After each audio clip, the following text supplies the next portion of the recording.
Alors, bonjour Emery. Si tu veux bien te présenter, on fait une vidéo spontanée pour tout le monde qui s'intéresse à l'IP et au domaine scientifique et créatif. Bonjour à toi, Sam. Donc moi, c'est Emre, je suis étudiant doctorant à l'INRS, Institut Armand Frappier. Donc je suis en train de finir mon doctorat et je travaille sur les aptasimes et les aptamères. Et j'ai des projets de start-up aussi dans ce domaine-là. Et puis donc quand on s'est rencontrés à un événement d'essai, j'ai été D'ici Montréal, intéressé. oui. J'étais très intéressé par ce que tu nous expliquais. Et puis j'ai beaucoup de questions à te poser. Est-ce que je démarre par les questions ou... Oui, absolument, tu peux démarrer par les questions avec plaisir. Donc par rapport au système de protection de IP que vous avez développé, moi la façon dont j'ai compris la chose, c'est que ce système-là, ce serait un système qui accompagnerait les systèmes traditionnels. Donc ça serait peut-être un peu en préliminaire éventuellement à des éventuelles demandes qui seraient faites par les moyens classiques, n'est-ce pas? Est-ce que c'est comme ça ou je me trompe? Absolument, absolument. Bon, d'abord, je ne suis pas avocat, mais j'ai travaillé avec beaucoup d'avocats et j'aime simplifier les choses.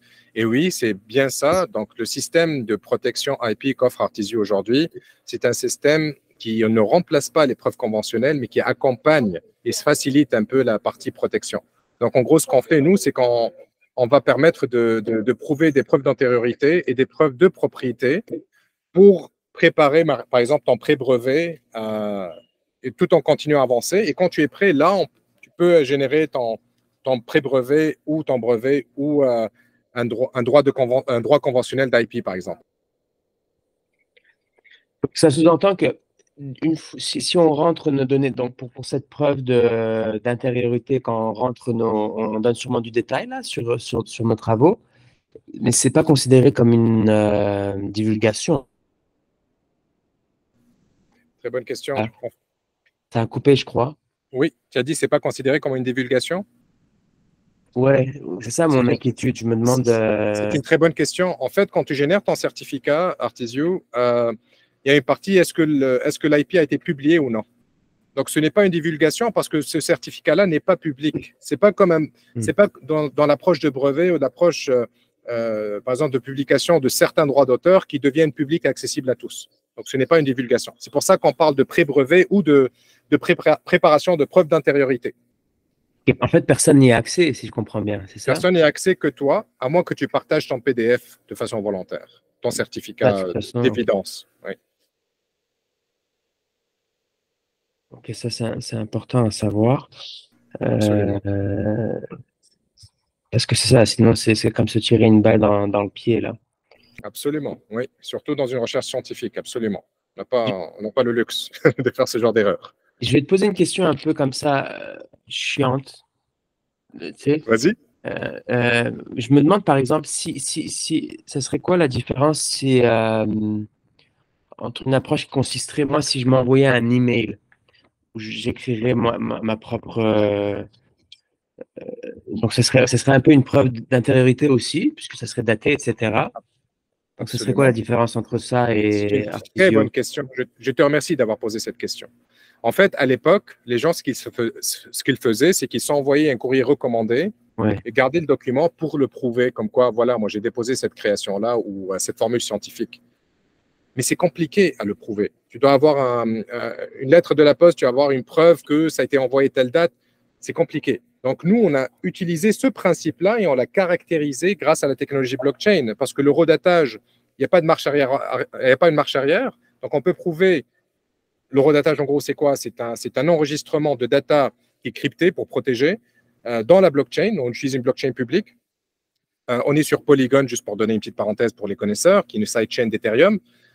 Et ce qu'on fait, c'est qu'on va crypter ces données-là et générer une preuve que ça a été enregistré tel jour, telle heure, telle minute, telle seconde au nom du créatif. Donc, c'est ce qui représente une preuve quand même assez tangible et que tu peux aller donner ces documents-là à un avocat pour qu'il puisse par la suite monter un dossier. Ça ne suffit pas, mais ça contribue. Pourquoi je dis ça ne suffit pas? En Europe et en Amérique du Nord, aujourd'hui, on a besoin d'un droit conventionnel pour soutenir une preuve de propriété intellectuelle. En Asie, non. Par exemple, en Asie, ils reconnaissent la blockchain comme une preuve tangible. C'est incroyable. Donc, un certificat généré dans une blockchain est reconnu par exemple, le gouvernement de Chine. tu peux aller à la cour avec ça. Et je suis sûr qu'au fur et à mesure, on va y arriver à utiliser la blockchain parce que le domaine de droit, il est super dépassé. Je le dis sans porter de gants parce que c'est la réalité. Il n'est plus adapté à notre réalité aujourd'hui de création virtuelle ou de contenu digital. C'est totalement dépassé. Voilà, excuse-moi d'avoir ouvert une autre parenthèse. Non, non, non. Ouais, ok, il y a pas à s'excuser. Mais en plus de ça, moi, ce que j'ai compris aussi, c'est que vous fournissez d'autres services bonus qui sont aussi super intéressants là. Parce que tu as parlé tout à l'heure de pouvoir tripler à la suite. Mais c'est là où j'ai d'autres questions aussi qui viennent, puisque tu Oui. m'as parlé du fait que vous pouvez aussi cribler avec un AI s'il y a des trucs qui sont semblables à ta technologie et avoir comme un feedback par rapport à ça. Mais ça veut dire alors que la technologie qui est déclarée, tu m'as dit qu'elle n'était pas publique, mais comment le AI arrive Très bonne à... question. Très bonne question. On ne peut pas détecter une technologie, donc un algorithme n'est pas détectable. On détecte uniquement la partie que toi, tu autorises à ce que l'algorithme va scanner le web pour la trouver. En termes plus simples, on va scanner un contenu textuel, mettons que toi, mais de toute façon, un contenu textuel que tu vas scanner, c'est un contenu que tu as peut-être publié pour présenter ton projet, que ce soit un projet de doctorat ou une recherche scientifique. Donc, il y a un article qui représente ton dossier de recherche que tu as publié quelque part et tu aimerais savoir si quelqu'un le copie, par exemple. Ou, par exemple, tu as diffusé ton doctorat ou ton rapport de recherche dans un magazine et tu aimerais savoir s'il y a une autre revue ou un autre scientifique qui l'a copié. Donc là, on va scanner le web et t'alerter en cas de plagiat. La même chose pour les images. Donc une image, ça peut être un dessin industriel, ça peut être un schéma scientifique. Et si quelqu'un prend une partie, donc on va reconnaître pixel par pixel et on va t'alerter. Mais on ne touche pas le contenu du certificat que tu n'autorises pas l'intelligence artificielle à scanner. C'est uniquement les parties que toi, tu autorises. J'espère que c'est plus clair. Ok. Ça a coupé encore un petit peu, ça coupe de temps en temps, mais... Excuse-moi, je disais, j'espère que c'est clair. Donc, c'est au créatif d'autoriser l'IA à scanner une partie spécifique de son IP. Donc, ça peut être une partie de texte que tu as publié, pas de partie que tu n'as jamais publiée, il n'y a pas de sens, ou des images ou un dessin industriel que tu as publié, que tu aimerais vérifier si quelqu'un a copié et a publié en ligne ce contenu-là. C'est au créatif d'autoriser l'IA à scanner et pas à elle qui va prendre toutes tes données et scanner. Je sais qu'il y a une nuance là, mais c'est important de clarifier. Non, non, bah c'est bien ça. Et puis, par exemple, si on imagine un scénario où, euh, donc, c'est souvent ce qui se passe dans l'académie, là, on fait des travaux, on brevette d'abord, et par la suite, on publie, parce qu'on est obligé de publier aussi, là, dans l'académie. Et donc, une fois que c'est publié, on autorise dans un domaine scientifique nos autres confrères académiques à utiliser ça. Est-ce qu'on peut faire des settings aussi, comme tu viens de me décrire, par rapport à, ou même un feedback qui te dit, OK, bah, va voir, il y a une technologie semblable qui a été faite, et puis, mais pas forcément d'envoyer de lettres, puisque on ne va pas envoyer de lettres à des gens qui ont le droit d'utiliser, mais, et puis, ça sera à moi de checker si c'est un industriel qui utilise ça ou un académicien ou même le AI qui le ferait. Est-ce que... Absolument. Absolument. Je vais essayer de te montrer. En gros, absolument. L'IA aujourd'hui, de la version qui est live, pas la nouvelle version sur laquelle on travaille, qui est beaucoup plus élaborée, n'est pas capable de distinguer une publication publicitaire d'une publication plagiée. Donc, en gros, ce n'est pas toujours négatif. Ça peut être très positif. Et d'ailleurs, beaucoup de nos utilisateurs actuels qui utilisent la tech l'utilisent comme une promotion, un outil de promotion. Souvent, quelqu'un va publier ton contenu sans savoir qu'il y a une IP derrière ou sans savoir les règles d'exploitation. Aujourd'hui, aussitôt qu'il y a un revenu qui est généré grâce à ton contenu. Par exemple, tu as pris le cas d'un article scientifique. Si moi, j'utilise ton article, je le copie, je le publie à mon nom dans mon blog ou dans un site spécialisé et je commence à générer du profit, là, je touche à ton IP. Donc, te citer en tant que scientifique ne suffit pas. Tu vas y avoir des normes à prendre en considération et les modes sont en train de changer. Ce contenu-là, il est tellement précieux. Des fois, il y a des années et des années de recherche et développement derrière qui sont en train de perfectionner toute une industrie ou tout un domaine scientifique. Donc, nous, ce qu'on veut, c'est que le créatif ou le propriétaire de l'IP ait le contrôle sur la publication de son contenu ailleurs et soit au courant. Et par la suite, ça peut être un partenariat. Et souvent, ça donne naissance à une collaboration, à quelqu'un qui fait une recherche similaire ou s'intéresse à la recherche dans le même secteur d'activité. Il va peut-être te donner la possibilité à ta compagnie ou à ton groupe de chercheurs de collaborer et de créer des fusions. Donc, souvent, c'est positif, c'est pas toujours négatif. Non, non, ouais, ben, c'est exactement. C'est vraiment intéressant. Et tu sais, au niveau de la sécurité des data et tout, là, est-ce qu'il y a quelque chose à craindre ou Absolument. comment Écoute, pour le moment, on travaille avec un géant de la data parce qu'on n'a pas trouvé de. Il y a des compagnies qui offrent du stockage crypté des données qui sont décentralisées, mais on a besoin de plus de recul parce que c'est notre responsabilité. Donc, pour le moment, on est avec AWS d'Amazon. Je le nomme en totale transparence, il n'y a rien à cacher. Euh, les données, une fois que vous générez vos données, sont cryptées et horodatées dans la blockchain. Et cet accès-là à ces données qui est stocké dans un serveur AWS d'Amazon. Donc, pourquoi on a choisi ça? Parce qu'on veut pouvoir offrir une solution à grand volume. D'ailleurs, toute la plateforme est en cours de gratuité. On est en train de la transformer comme une solution gratuite pour soutenir les créatifs, ce qui n'est pas encore le cas. Et tu es parmi les premiers, comme d'autres personnes qui soutiennent notre projet, à en bénéficier. Donc, les données cryptées, hébergées, et par la suite géré dans la blockchain. Et donc, tout ce protocole-là, on le gère grâce à nos technologies maison. J'espère que j'ai bien répondu à ta question. Oui, oui, oui. Mais c'est quoi votre business model? Comment vous allez survivre alors là si vous faites ça comme ça C'est une gratuitement? très bonne question. Écoute, au départ, on a commencé par vendre par certificat. Et ce qui s'est passé, c'est que le process était simple. Tout créatif s'enregistre et remplit un formulaire sur Artisio, sur l'app. Il rentre toutes ces données équivalentes à un centre de propriété intellectuelle. Et par la suite, il paye pour générer son certificat. Donc, on a eu beaucoup de gens qui ont ajouté du contenu, mais qui n'ont pas généré de certificat parce qu'ils avaient peur. De quoi ils ont peur? Une fois que tu valides ton certificat, tu ne peux pas faire marche arrière et changer tes données parce que ça s'enregistre dans la blockchain. Donc, on s'est rendu compte avec le temps que faire payer pour une solution pareille ne rentre pas dans notre philosophie. Donc, on l'a rendu gratuite. Quel est notre revenu aujourd'hui? Notre revenu va se faire avec la nouvelle version qui permet d'ajouter des licences d'exploitation sur ta création, que ce soit un algorithme, un jeu, un design ou whatever, et qui va aussi nous accorder un pourcentage infime par transaction. Parce que nous, notre but, c'est aujourd'hui de protéger l'IP. On le met à 100% gratuit, qui va être dans les prochains mois. Et par la suite, si un créatif, un scientifique ou peu importe, un déteneur d'IP désire, par exemple, lever des fonds ou désire définir de l'IP définir par exemple la licence sur son IP, c'est sur ça qu'on va générer du revenu.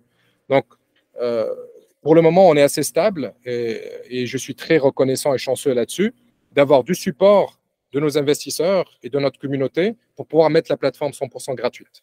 C'est la deuxième plateforme, un peu comme ChatGPT. Pardonnez-moi l'exemple, il y en a qui l'aiment, il y en a qui le détestent. Mais ChatGPT est gratuit. Et si on veut avoir d'autres fonctionnalités ou plus de puissance, on paye une version premium. Donc, nous, on va s'en aller un peu dans le même modèle. Mais on incite que ça soit gratuit pour tous. D'accord, ok, mais il faut approfondir un peu là par rapport au pourcentage. Donc, comment ça fonctionne? Est-ce que dès le début, là, quand on va soumettre nos idées, on va être prévenu des pourcentages qui vont avoir Absolument. lieu sur les licences? Absolument. La version numéro 1, il n'y a aucun pourcentage. Toute l'IP vous appartient. C'est une solution qui permet de générer des preuves de propriété intellectuelle. Donc, il n'y a rien. Tout vous appartient. Nous, on vous donne l'outil pour être au service du créatif. La version 2, bien évidemment, c'est un contrat. Donc, tout est défini. Nous, ce qu'on avait pensé, bien évidemment, c'est à valider par vote, parce qu'on fonctionne beaucoup avec vote. Nous, on a pensé à un 0,35% par transaction. Ça veut dire quoi? Ça veut dire que quand je vends, par exemple, quelqu'un qui investit dans mon IP, dans la phase 2, ce n'est pas la phase 1 du projet, je veux le clarifier. La version actuelle n'offre pas ces fonctionnalités-là, c'est la deuxième version. Donc, à chaque transaction, nous, on prendrait un pourcentage à valider par la communauté, bien évidemment, et par le créatif. Mais pour la nouvelle, la Artisio aujourd'hui qui est gratuite, ça va fonctionner par support. Donc, si quelqu'un veut supporter, il supporte. Si quelqu'un veut mettre zéro, il mettra zéro. Le principe même de la génération GNU, du open source, où on soutient, on laisse tourner, on alimente par nos idées et notre vision. Quoi. Et donc, ceux qui sont dans la version 1, oui. S'ils veulent bénéficier des services de la version 2, ils pourront faire passer automatiquement, j'imagine, il y aura un transfert. Exact. Ils pourront transférer leurs données par la suite automatiquement. Et de toute façon, ils vont être parmi les premiers à tester la nouvelle version aussi et à donner leur feedback. Moi, je crois beaucoup au feedback et au créatif. et chaque secteur a une vision et des exigences différentes. Un scientifique n'aura pas les mêmes attentes et exigences qu'un, par exemple, un designer. Tu vois ce que je veux dire? Ou un programmeur en langage informatique. Donc, notre ambition aujourd'hui, c'est de définir une communauté par catégorie. C'est pour ça qu'on focus sur la catégorie scientifique. En te parlant aujourd'hui, on a aujourd'hui des partenaires dans le domaine artistique. Ça n'a rien à voir. Artistique, il y a plusieurs catégories parce qu'il y a la musique, la vidéo et l'audio. Il y en a aussi dans le domaine de l'ingénierie qui ont d'autres exigences aussi. Donc, l'idée, c'est de définir des communautés, les écouter. C'est eux-mêmes qui vont contribuer au développement et à l'évolution des nouvelles versions et de grandir ensemble dans le même cadre de recherche scientifique. C'est ça. Moi, je crois au travail d'équipe. Super. Tout à l'heure, là, tu m'as mentionné aussi c'était pour la version 2, il me semble, hein, que vous serez capable, à partir de l'idée qui sera chargée sur le système, d'établir des documents de demande de brevet, de pré-brevet, tu as appelé ça, non? C'était ça que tu avais de faire d'aider à préparer un pré-brevet. Donc, ce qu'on fait, on a travaillé avec différents avocats. Là, on focus sur l'Amérique du Nord comme modèle. On a pris toutes les étapes nécessaires pour générer un pré-brevet. Et l'idée, c'est que pour un scientifique ou un créatif qui n'a pas les moyens, d'aller sur la plateforme, de suivre les étapes, de remplir, d'alimenter, on appelle ça une indexation, donc il va organiser ses données pour que ça soit prêt à générer un pré-brevet. C'est quoi un pré-brevet? C'est comme les brevets provisoires. C'est comme un brevet provisoire. Exactement. Donc, le brevet provisoire chez USPTO, right? Exactement, USPTO, exactement. Ok, donc vous préparez un dossier qui est prêt à être soumis à USPTO C'est ça l'ambition, et c'est sur ça qu'on est en train de travailler présentement avec nos partenaires avocats, parce qu'on voit un gros besoin, parce que beaucoup de nos créatifs nous demandent cela. Au départ, on permettait juste d'organiser les idées, mais ça ne suffit pas d'organiser une idée n'est pas un IP, soyons clairs. Mais quelqu'un qui, par exemple, fait une esquisse, il dit voici un schéma pour rester dans la science, voici mon schéma scientifique que je veux développer aujourd'hui, ou mon workflow. À partir de là, cette esquisse-là, il va pouvoir l'organiser. Chaque version va l'organiser, mais ça n'a aucune valeur d'IP. Donc, beaucoup nous ont fait la demande, nous ont dit on veut pouvoir organiser nos données pour générer un brevet provisoire. Et c'est sur ça qu'on veut intégrer à la version gratuite, que les gens puissent organiser leurs données, et à partir de là, ils peuvent générer un pré-brevet, un brevet provisoire. Parce que générer un pré-brevet, moi, je ne suis pas spécialiste non plus, là, mais en biotech, par exemple, ça nécessite aussi des datas. Bien sûr, oui. Une certaine quantité de data, là, même si ce n'est pas un truc abouti à 100%. Une ébauche de data, on ne peut pas juste faire un pré-brevet sur une demande. Ok, Absolument. Ça inclurait ça aussi. Absolument. L'idée, c'est juste d'organiser leurs idées. Attention, on ne remplace pas un avocat spécialisé en IP aujourd'hui. L'IA va faire des miracles dans le futur, mais aujourd'hui, l'idée, c'est d'organiser les données.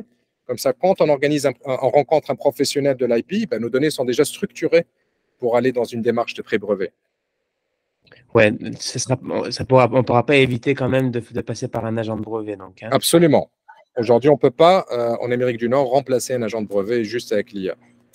Il y a beaucoup d'ambition, la technologie peut faire des miracles, mais qu'est-ce qui est reconnu aujourd'hui? On ne peut pas remplacer un agent de brevet aujourd'hui. On peut juste tout ce qui est de criblage, du paysage de patterns qui existe déjà sur le sujet, etc. Ça, on peut vérifier par contre. Avec, par exemple, Google Patents, selon la juridiction un brevet, c'est plutôt large. Encore une fois, je ne suis pas un avocat, ce n'est pas un avis légal que je suis en train de partager, je partage juste mon feedback. La technologie peut aider à faire des vérifications de data, mais encore, ça prend une validation humaine derrière. Ok. Franchement, c'est super intéressant. Moi, j'aimais beaucoup l'idée là dès le début, et puis j'aime encore plus là, après tout ce que tu m'expliquais. Merci beaucoup. Et écoute, je vais vraiment regarder encore plus en détail là, très bientôt. Parfait. Merci beaucoup. Déjà, je vais arrêter l'enregistrement. On va partager ça juste avec la communauté. Je vais arrêter ça tout de suite. Ouais. Voilà.